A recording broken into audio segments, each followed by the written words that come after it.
the guy in town that's very polite to everybody. He does the occasional odd chore or errand for someone who might need it. Chop the firewood or run a load of groceries over. And the people that know him on that level think he's a real nice boy, very pleasant. But then as soon as he's out of earshot, they wonder, what's he doing with his life? And Robert was a sensitive enough man that these questions didn't have to be hurtful. They didn't have to be mean or specific to elicit a real negative response. And of course, the answer to the question is that Robert was making a living as a writer, and he was making a comparable living to what anybody else in town was making. And so that's the real disconnect between how the town saw him and how he saw himself. And so I think part of his defense mechanism was to create a certain sort of an outsider persona. If they think I'm crazy, I'll show them how crazy I can be. But I think it's a genuine and a general, really specific. Robert didn't have the kind of acceptance that we might have today, or at the time that another degreed man might have. It would be possible for a doctor's son, father or a lawyer's mother to be proud of them for their accomplishments. Robert didn't have that. And in the end, I think Robert had to get his validation from other places because he wasn't going to find it in town. Cross Plains didn't understand the life of a writer, and I don't think that's a dig on Cross Plains. Any small Texas town, with the exception of maybe 3 or 4 like civilized centers like San Antonio or Austin or Dallas or Fort Worth, anything smaller than those 4 cities, maybe El Paso, nobody's going to know what a writer is. Texas, there wasn't time for that in Texas. There was oil to bring in, and there was crops to harvest and cows to feed, and the only book most people had in their homes at the time was the Bible. And that was all that they knew how to read. In the 20s and 30s, there were 2 oil booms in Cross Plains. In addition to the peanuts and the cotton that were routinely grown and harvested. And, Brownwood was considered the big city, 30 miles away at the time. It had bookstores and a university. So I had 2 colleges actually at the time. That was a big deal. That was really something. And so Cross Plains was really, it was an agrarian farming community. And if you were not working in the oil fields or working with the crops or working with the cattle, then you were either expected to go to the university and get a degree for a job like a doctor or a lawyer or a teacher, or you were expected, or you could get a business degree, or you could go clerk in one of the stores. You could be one of the hired hands that's service industry for these larger concerns.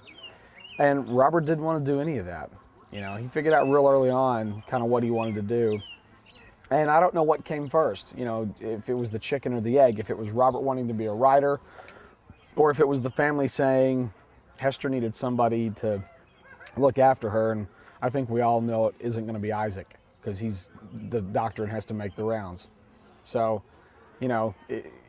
that decision might have been a decision of convenience, but it real quickly became Robert's singular identity.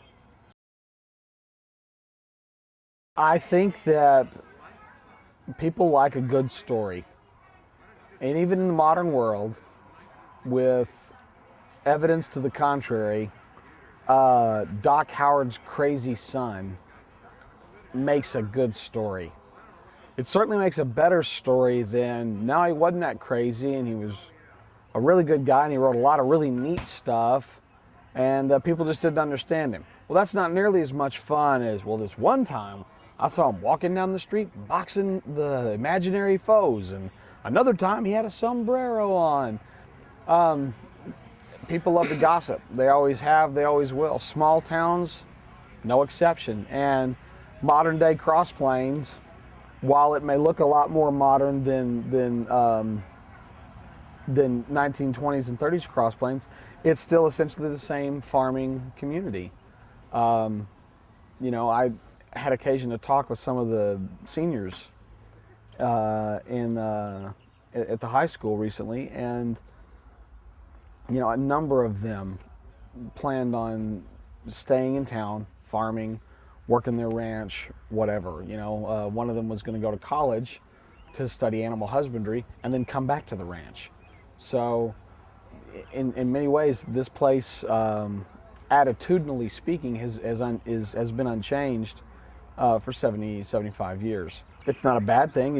It sort of is what it is. And I think the truth of the story is a lot more complex.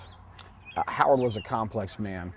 His life was a very complex thing, and we don't know that much about it. That's the other side of that, is that we really don't know.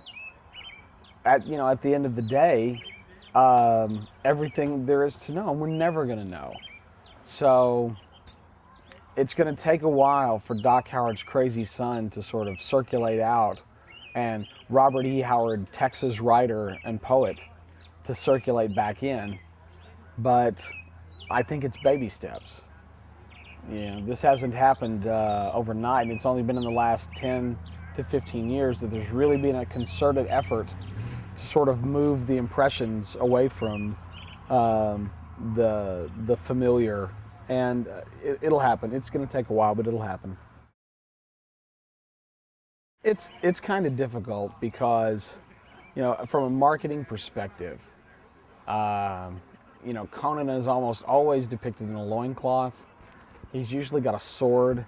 He's rescuing a half-naked woman from a monster on fire, and that's almost every issue, the cover of every issue of Conan the Barbarian. So it's really, the pop cultural aspects of Conan make it seem more indecent than it really is. I mean, we're talking about a fraction of the man's career. We're talking about just a small handful of the stories that he wrote overall. Conan was certainly a commercial success in its time, and I think, though, that there's been, in Howard's wake, a lot of really inferior product. Some of it having the name Conan, and some of it being named things like Throngor or whatever. But ultimately, that really bad substandard stuff kind of diluted the waters and turned Conan into the kind of pop cultural king of the dullards. But to get back to the real point, I think that ultimately the marketing has been a factor in that. It's titillating, She's not dressed how a modern woman should dress. He's not dressed how a modern man should dress. What's that sword? What's that monster all about? People who are not interested in fantasy don't understand it. And the most dominant image any of them are going to find, if they go looking for Conan, they're going to usually find Conan the Barbarian as a comic book. They might find Savage Sword of Conan as a magazine, or they're going to find Frazetta's Conan. And Frazetta's Conan kind of is the one that sort of set the mold, half-naked guy, hot chick, violence and blood and death everywhere. If you're an upright, conservative Southern Baptist Cross Plains resident, that might look like, that might look very heathenly to you. And so, unfortunately, the baby kind of gets thrown out with the bathwater on those sort of things. I wish it weren't always the case, but it's going to take a while.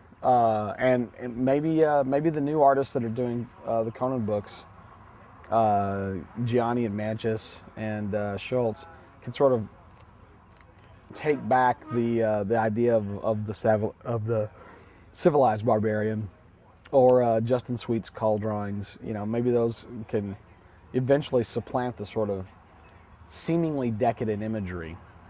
But anybody who's read the books knows that there's no sex in Conan.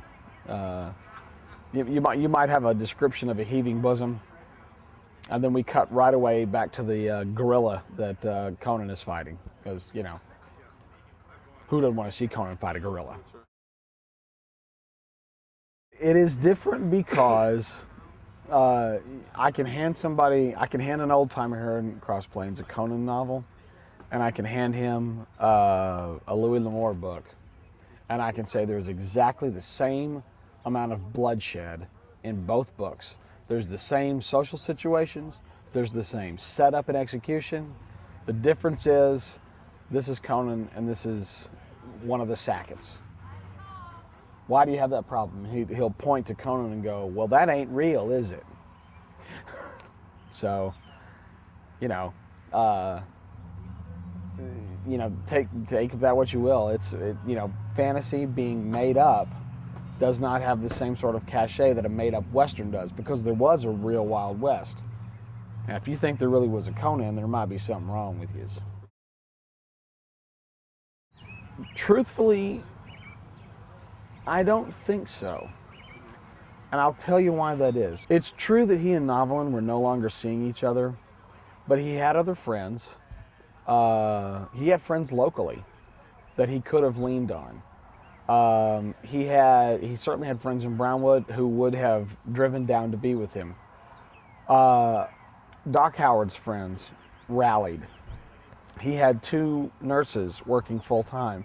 There was a support system here. I think if Robert had really been kind of casting about and not knowing one thing or the other, they would have helped him. But I think he'd already made up his mind at that point. I think he'd already kind of taken this path of self-determination to a sort of that's the conclusion we're gonna come to. And so I submit to you that no matter what you put in front of him as an obstacle, he would have found a way around it and ended up doing what he said he was going to do. And so that, I'm not sure there was. I don't think the outsider stuff contributed. I think, in fact, I think it would have been just the opposite. In small towns, people rally around families during deaths, and Doc Howard's patients all, and as well as Mrs. Howard's friends all, would have made sure that Robert and Isaac didn't go hungry for a month. Consider that the entire newspaper that the next week was taken with the news of their death. This was a huge deal. The Howards were a prominent family. Doc Howard's business contacts, Robert's nodding acquaintances, as well as good friends. I don't think you could have put anything in front of Robert that would have deterred him from his choice.